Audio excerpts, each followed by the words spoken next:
working, waiting, and learning the planet. Hey, I can hear the sick and raise the dead. Welcome back to Animal Songs, a story set to music, written and performed by Jamie Holcomb. How many ways are there to become lost? Physically, yes, you might find yourself in unfamiliar surroundings. We also refer to a person being lost in thought. Imagine that, a person sitting at home, surrounded by the familiar, and simultaneously a million miles away from all that. The following story is completely true. How many times have I retraced this well-worn cycle? As you'll see, we have a lot to mull over here. A lot of brooding and recalcitration to proliferate in our snorvings. You'll see what I mean, momentarily. So sit back, relax, and watch the show, in your head, on screen, through the dots of your own eyes. As within, so without. Look beyond the surface. Transmigration. Duck.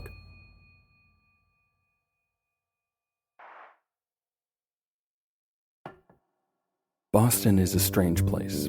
It's old. There are sections where the streets are paved with cobblestones, and you can imagine Ben Franklin's loafers and the clatter of passing footfalls.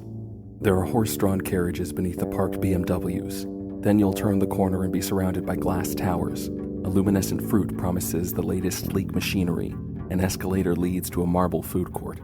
It's a nice place to get lost, Boston is, because of this patchwork construction. Head a mile east to the Commons, where Sam Adams certainly sat on a park bench tossing chunks of bread to the wandering geese.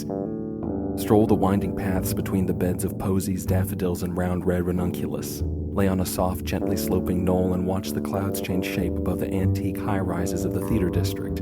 Then rise, exit the park at the eastern gate, and find yourself in the North End, Little Italy, where you should treat yourself to a limoncello at Limoncello before continuing further east. Somewhere along the way, you can find the black marble Prudential Center and all of its modern conveniences, if you were inclined to shop. The statue of the nude god is a popular spot for photos, though if you're walking alone, you may find it awkward to spend too long contemplating his bronze-sculpted form. Continue on this path, following, or really fighting the headwind, and you will make it to the Port of Boston. If you're at all familiar with the city, you'll have noticed that the walk you've just taken in no way matches the physical route in reality. The time I tried to find my way to the port, I never actually did. Instead, I made a very different discovery. Finding my life on the dry land of the university to be frustrating, confusing, and in general feeling like I should take to the streets and begin systematically smacking the hats off passing heads, I resolved to find some relief out at sea. I needed something new, which is why I didn't bother to consult a map. Head east, I told myself, and eventually you'll reach the ocean. It was a Saturday morning when I set out from my apartment with only a bag of books and the clothes on my back, my hoodie, jeans, blank white tennis shoes, and an extra dull green jacket to protect me on the high seas should I end up stowing away on a ship bound for adventure. I stood on the small stone porch of my building and took my bearing off the adjacent baseball diamond, which I had seen on the map many times. I turned towards home plate to follow the street bound for the ocean. The city was covered with snow, though we passed the bitter beginning of winter when the sidewalks are treacherous beds of ice to enter the dreary end of the season. The curbs were bounded by muddy mounds of hard-packed snow, and everywhere, on the tips of barren tree branches, on the roofs of squat brown buildings and glass towers, a few dwindling icicles dripped. I was alone on the gray stone path. Beside me, a broad highway, Atlantic Avenue, was filled with sleek rushing vehicles, a river pouring towards my destination. I only had to stick to the path. I listened to the roar of the grinding gears and felt the spray of displaced air as the cars rocketed past me. I contemplated the hunched forms, their four mechanical limbs, and the faces in their headlights and grinning grill covers. I imagined that they were beasts, futuristic monsters bounding across the city, that I was exploring a science fiction landscape. The snowbanks were actually massive drifts of pollen, released by the black trees. I had to be careful not to breathe any of their particles, or a plant would flower in my lungs. Roots would spring out of my back and I would fall dead, a dark trunk protruding from my mouth. It had happened before. Each of these plants bursting from the concrete had a corpse beneath it. Long walks are good for these kinds of imaginative excursions, but once you start down that road, you quickly find yourself in the realm of reflection. Maybe that was the true destination I had in mind when I hatched this silly plan. I didn't really believe I'd make it to the ocean. What I wanted was the passing scenery, the brisk winter air, and the transforming smells of the city to give me the space to contemplate what had been taking place in my heart. I was probably not even 20 years old when this happened. Now I can see that I took this walk less in the city of Boston than in my memories of my first fall semester there. Every step on the frozen concrete reverberated in my frozen heart, and the literal cold facing me, being bafflingly lost on a ridiculous journey, allowed me to connect to the metaphor inside myself. I had been in love, possibly, or at least infatuated. This was not my first case. Every year of a young person's life introduces a new fancy or fixation. A new class of new faces brings with it the possibility of a plot you've seen and heard in so many stories. You hope and wonder if it could be her, this dark-headed girl with paper white skin and jewel lips. You gaze at her from across the room, furtively hoping to catch her eye. Maybe it will be Valentine's Day and you will discover that she's watching you from her desk in the back corner, eyebrows arched expectantly. You hold the heart-shaped letter shaking in your nervous hand. You just need a sign, anything to show you that desire reflected in her eyes. I had dreamed these youthful yearnings many times before, but they had never come to anything. I never saw a sign, although looking back I see that I may have been reading the wrong faces. Then I took this writing class. She may as well have been a neon marquee. The classroom was a small brown plaster cube carpeted in the same mottled green as the library. In the center, 4 rectangular tables were arranged in a square. I sat with my back to the door. There was an empty chair beside me. There were also several other empty chairs elsewhere. The teacher was a slim, spectacled man with a preference for leather jackets. He introduced himself and explained the concept of the class. Over the course of the semester, we would each write a story. We would read each other's work, and we would provide constructive feedback. I was terrified. I would judge and be judged by students who may be stronger writers. What did I know? I was here out of curiosity. As the teacher explained his plan, the door opened. I turned around. We made eye contact. She sat next to me. Her hair was red. She was so close I could feel her warmth. Her perfume was one I had encountered in passing, a scent that brought to mind purple flowers and the word sleep. She apologized for being late, and as the first student to speak, the teacher asked her to begin the introductions. She was from Georgia, loved Faulkner and plants, and she sure wasn't looking forward to those northeastern winters everyone kept mentioning to her. I was from Texas, and they kept warning me about the snow, too. I wasn't sure I had a favorite writer, but I just read some Kurt Vonnegut for the first time, and I liked sci-fi and was in general just an ordinary boy. I forgot to mention this requisite special interest and mumbled something about music. I sat back down, brushing her soft arm with my elbow. This was too easy, too natural to be right. My previous relationship to desire had been one of profound frustration. She must be locked in some sort of tower or cell behind a dragon that would require the most skillful acts of heroism to defeat. She can't just sit beside you and strike up a conversation. I was on the lookout for monsters. After class, we entered the rush of students descending the spiral staircase. I pulled away from her. This must unfold slowly, riddled with all the painful nuances of longing. But she caught up to me. I kept my back to her, my eyes on the spinning steps, and she asked me about writing, music, and more general interests. Do you drink? I bet you smoke. What, are you religious? All I could say was no, and other variations of negativity. The staircase was dark. Even the walls were painted a deep, miserable gray. I asked her about the South, and we repeated our mutual dread of the coming winter. We parted ways at the bottom of the staircase, and I immediately walked to Boston Common. I sat cross-legged on a hill under the protection of a bent magnolia, another transplant from my home soil. She'd been so warm. I leaned back against the smooth bark and watched the clouds morph. A set of gaping jaws opened wider until it fell apart into a flock of long-necked birds. Maybe something will happen, I thought. A red-haired girl from the coast of Georgia was interested in me. Now what?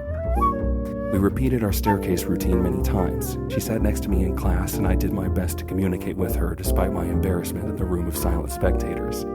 But it was in that whirling descent that we really talked. I would look back over my shoulder at her gentle smiling face, speckled with light freckles, and I would glance into her amber eyes only for an instant because I could not believe what I saw swimming in those bright pools. What was the story I was working on? A comedy, I thought, about a traveling snake oil salesman who tricks a town into subscribing to his phony religion. She was writing a recollection of her childhood, her deadbeat father, anchored around the image of an oak tree with an axe stuck in its trunk. I descended the dark staircase, my eyes on the steps. There were square yellow lights set in the step edges to help show you the way, but when you reached the bottom, you entered a black alcove and you were on your own. One day, as we exited the glass doors onto the sunlit street, she asked me to lunch. I sat across from her in a circular booth, each of us on either end of a long turquoise leather couch, and I thought of nothing. If I could have spoken freely, I would have told her that she was beautiful, that I was terrified of writing, my meager scribbles were nothing compared to her drama, that I had nothing to say other than that she was remarkable. I didn't understand why she was trying to talk with me, because I had nothing to say. I had no words, not a sound in my head, because I was afraid of her beauty. Of course, if I'd said all that, then I would have given away my power. By the end of lunch, it had become clear to her that I just wasn't interested. In silence, we exited the noisy cafeteria, and once we were outside under the sun, we exchanged goodbyes and went our separate ways. I walked my lonely mile down Boylston, a street that is always busy with people. Ornate red buildings, old rarefied hotels, fish and chips restaurants. Those sleek crystal office buildings, the ominous black Prudential Center, the strangely sloping public library shaped like a three-dimensional shark fin diving out of the city. Each operation was run by a rambling network of grown men in dark overcoats, women in smart skirt suits. Ticking high heels commanded their authority. Mature leather loafers beat the streets in an ancient song. The rhythm of the world surrounded me, and one day I would fall in line, draped in my own cynical peacoat. I would be in the know. I would run things and have places to be. Coffee to drink, and I would open the door, the glass pane with a heavy silver handle that leads to a marble alcove.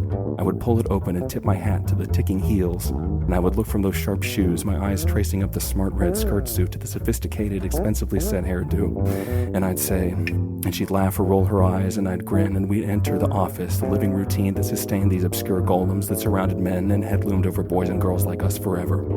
Now, bound for the ocean, I had left behind the portion of the city that was familiar to me. The street was bordered by gas stations and steel-shuttered warehouses. I needed to get my bearings. I turned up a driveway past the rows of elephant-nosed fuel pumps and opened the chiming door to a convenience store. The heat blasted my icy taut cheeks, and I realized how cold I had been. Winding through the aisles of chips and candy, I found the back counter. Sitting there was a rectangular machine that had 3 square buttons on its face. On a red button stamped in block letters was the word coffee. Then there was a blue button labeled decaf. The last button was green and bore a picture of a marshmallow, which I understood to represent hot chocolate. These buttons were spread over a silver tray where a person could insert their cup, and because this silver area was long and the cutaway was slightly curled at either end, it resembled a mouth. Suddenly I was conversing with the three-eyed monster. "Try it," said the thing. Its red eye blinked. "Just grab a cup." I contemplated the stack of paper cups next to the machine. "Just stick your hand in." Slowly I pulled a cup from the stack. "I won't bite," it grinned. "You're gonna be a sailor. High adventure. Try the coffee. That'll put some hair on your chest." I slipped my cup under the green eye, careful not to let my fingers enter its jaws. "Not even the decaf?" I smacked the marshmallow and the machine grumbled. "You know this stuff's not good for you. Bad. Diabetes. It's for kids." Still it filled my cup, which I removed boldly with my entire hand. My hood was still over my head, and I grabbed the edge, tipping my hat to the thing. It just stared at me. Hot chocolate? For a man? Disgraceful. Not sure how long I walked. The sky grew darker. The city streets transformed into residential blocks, rows of quaint, brightly painted houses. Some of the roofs were strung with Christmas lights. I thought of home, where it was so warm. I pulled my hood strings tight. The streets reverted to dwindling gas stations and warehouses, the borderlands. More houses appeared. I was lost on an alien world. My crew, my ship, was docked at the port, waiting for our next adventure. They were in trouble, maybe. I imagined characters, my companion and best friend, Lee Chung, the man from another shore, my equal opposite. Because he was a poor swimmer, he must not drown, as he was destined from the first act. What adventure had I found on my quest? What had happened to me in reality? I had gotten lost and turned away from my one obvious goal. For what? And so I found myself walking beside a seawall, a brick border running along a sidewalk that looked down to a dark, drab beach. The ocean was like living ice, breathing cold. All along the water there was only darkness. I had made my destination, but there was not a ship in sight. Now I had to admit that I had no idea what I was doing. The ocean side of the street where I walked was barren, but on the opposite side were some lush green hills hiding more quaint houses. Along the sidewalk were several parking meters, and it wasn't long before a car, a dark red SUV, pulled up to a stop. It was the only car on the street. I sat on the wall waiting to ask the driver for help. As I looked out at the dark water, I scanned the beach. I could see, glinting far in the distance, a ship lantern. I squinted and could make out some wooden scaffolds, possibly masts. Behind me, the car door clicked shut, and I heard footsteps pad the pavement. A man, black, bald, muscular, wearing an unassuming hand-knit sweater of yellowish wool, approached me cautiously. "Are you all right?" he said. "I guess I'm a little lost." Then I told him the story of my aimless walk, being sure to laugh along the way.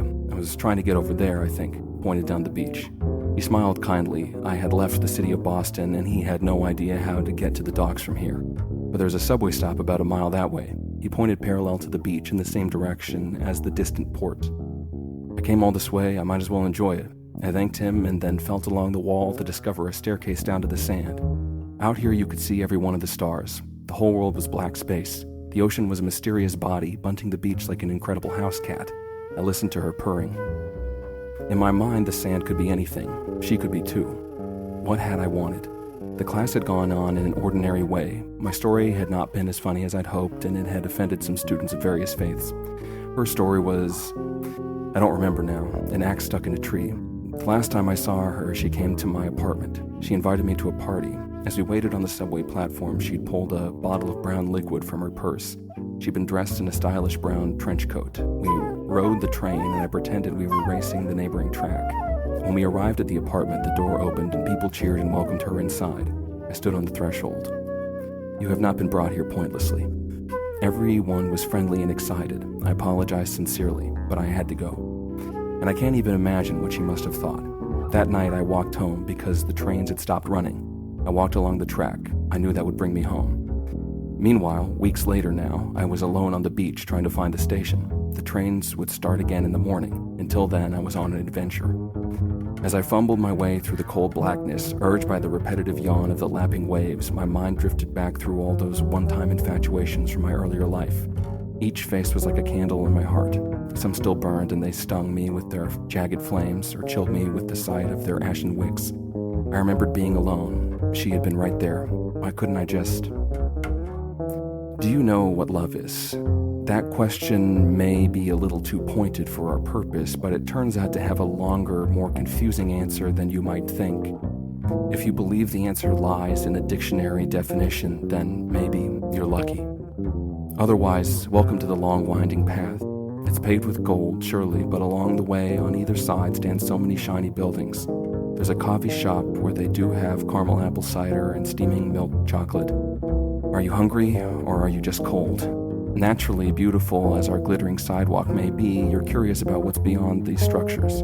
Cut through the tree line and make a discovery. Rolling hills covered with networks of paths. Where do you go? What if you just started walking? Your shoes are getting caked with thick mud. Is this the same path, the one you stumbled on as you bound over a hedgerow, as the one where you were just walking? Or are you someplace entirely new? What turns out to be the really surprising thing about this excursion isn't the changing scenery or the multitude of paths or even the alarming number of coffee shops that are just giving this stuff away. It's in the moment, a little while after the thrill of jumping off the path.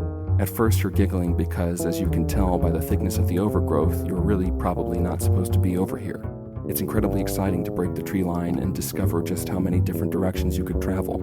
But then, shoes filthy, legs exhausted, a little sick of the wild terrain, when you finally do hop a hedgerow onto the path, you discover that absolutely nobody cared that you were out there. In fact, it doesn't even matter to you where you were walking. It was all just the thrill of experiencing something different. And if that's the only part of it that mattered, how the hell are you going to wake up tomorrow morning and do it again? How interesting will it be to hop the hedgerow when you already know that what's on the other side is more of the same? I remember that night when I looked up from the beach and saw the distant green sign, the illuminated insignia of the T. I ran to the stone vestibule and opened the door, and though it was barely any warmer inside, I sighed relief. I curled up on a bench, secured my hoodie and dull green coat. The trains would start running again in a few hours. Until then, and I remember thinking, what if I could capture? What if this walk had been? How would you tell? But nothing happened. I retraced my steps, and I had seen the better part of Boston, though I'd missed the North End, where I should have gotten some Italian food, and I'd really been hoping that I'd discover a cart selling pretzels or hot dogs, something I expected to stumble across in a city. I hadn't eaten all day. I had not reached my destination, but even if I had, what would have happened? That man who pointed me in the right direction, what if it was a story about him, how he'd had a long, stressful day at work, his office in the glass tower along Boylston. He was sick of the routine, but his house in the suburban hills wasn't going to pay for itself. Traffic that night had been a nightmare, but he was almost thankful for it because while he loved his wife, he was certain he wasn't all that excited for another one of their rotating dinners, spaghetti, pot roast, stir-fry, or chicken and rice. Was this just going to be it? Pointless achievements at work to keep this carnival ride of a life spinning on its track? He had to park across the street because the garage was too cramped with junk they'd stockpiled over the years and were always intending to sell. And here he was in their jolly square neighborhood. Yes, it had an ocean view, but what was he doing out here? What was he looking for? The docks? He had walked in circles. He had no idea what he would find, and yet he made it all the way out here. I felt good and vain imagining that my Samaritan's heart was warmed by his simple good deed. He pointed me in the right direction, I thought. I remember, curled in my winter clothes, nestled in the bench in the train station. I wish I could. If only I could. Maybe someday you will. I imagined what I could become. I regretted my mistakes. I waited, and in a few hours I heard the rhythm of the iron clicking wheels. I felt the rush of displaced air. The door dinged and opened, and I took my seat in the train car, headed south. Here I am in my gently swaying rocking chair, feeling this old melody set to new chord changes. What I had been looking for, I discovered there along the seawall. I was pointed in the right direction.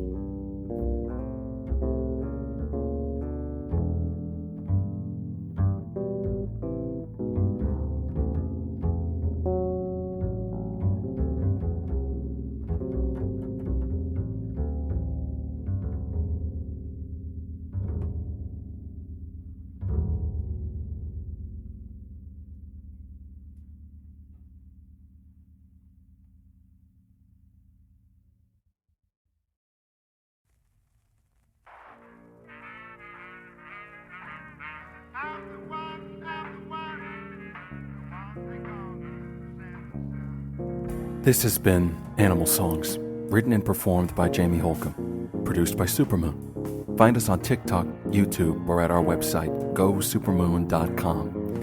That's GOSUPERMOON.com. You can also find our work alongside many other talented artists at looksees.com. That's LOOK-SEES.com. This concludes the Duck chapter. I wonder what spirit we will meet next. Until then, thank you for listening. All I got to say is, glory be, the funk's on